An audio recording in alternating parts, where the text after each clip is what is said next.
Savoir c'est guérir, vous l'avez compris. Le traitement universel doit passer par le dépistage universel, on l'a dit plusieurs fois ce matin. On a rappelé que la France avait été laissée de côté parce qu'incapable de positionner au niveau international une stratégie cohérente de dépistage. Le rapport Dumont nous avait dit un dépistage au moins une fois au cours de sa vie est lié les 3 virus, hépatite B, hépatite C, VIH. Aujourd'hui, par communiqué de presse, SOS Hépatite a eu le culot, et c'est encore de notre côté insupportable, de dire nous, association patients, nous, malades, on a quelque chose à dire, on a des propositions à faire sur le dépistage. C'est pas notre place, mais on est des acteurs de santé publique, nous aussi on a des rêves, on a des choses à dire. Dans ce communiqué de presse qui vous sera remis à la sortie, là à midi, pour ceux qui le veulent, on en a fait un tirage papier qui a été diffusé partout aujourd'hui en France.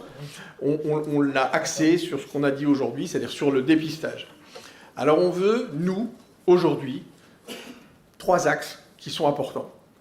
Le premier, c'est qu'on demande à ce qu'il y ait une invitation au dépistage universel, tout de suite, maintenant, pour l'ensemble de la population française.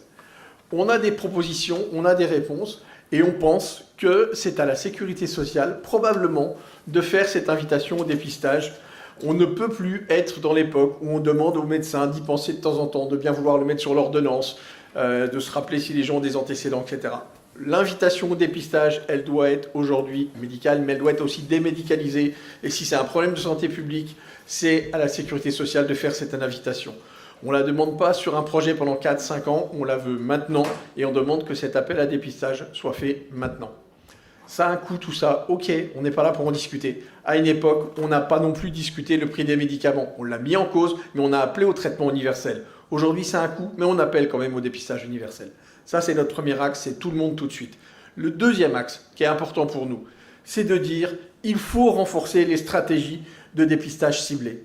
Frédéric l'a dit, 6 à 8%, SOS Hépatite l'avait montré il y a 4 ans dans son enquête sur les XAPA. C'est pas normal qu'aussi peu de XAPA, de centres d'addictos, ne fassent pas la vaccination, ne fassent pas de dépistage systématique. Et on sait que les XAPA ne représentent que 20% des usagers de drogue pris en charge, 80% sont pris en charge par les médecins généralistes, qui sont plus difficiles à toucher pour nous pour savoir qu'est-ce qui s'y fait.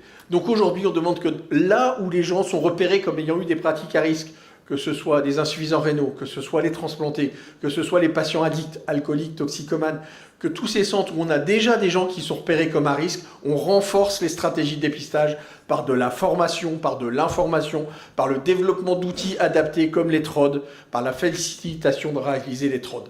Donc, deuxième axe. Premier axe, dépistage général tout de suite maintenant. Deuxième axe, on renforce le dépistage pour les populations ciblées. Et la troisième proposition qu'on fait à SOS Hépatite aujourd'hui dans notre communiqué de presse, c'est un rattrapage. Comme toujours dans ces stratégies-là, ça ne marchera pas à 100% et il va y avoir des ratés. Il y aura des gens qu'on aura oubliés. Qu'est-ce qui nous importe aujourd'hui à SOS Hépatite? Ce qui est vital pour nous, on a tous eu, on pourrait égrener les noms des gens qui étaient à SOS, des hépatants qui sont morts d'un cancer du foie ou de leur cirrhose.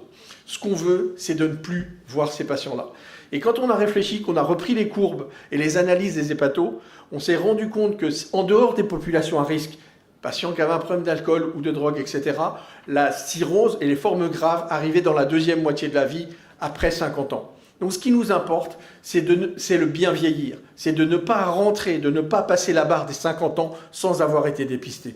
Donc notre troisième proposition, c'est de dire aujourd'hui la sécurité sociale nous invite à faire un dépistage du cancer colorectal ou du cancer du sein à 50 ans. On leur demande de nous inviter à 50 ans à l'entrée dans la deuxième moitié de la vie au dépistage de l'hépatite B, de l'hépatite C et du VIH.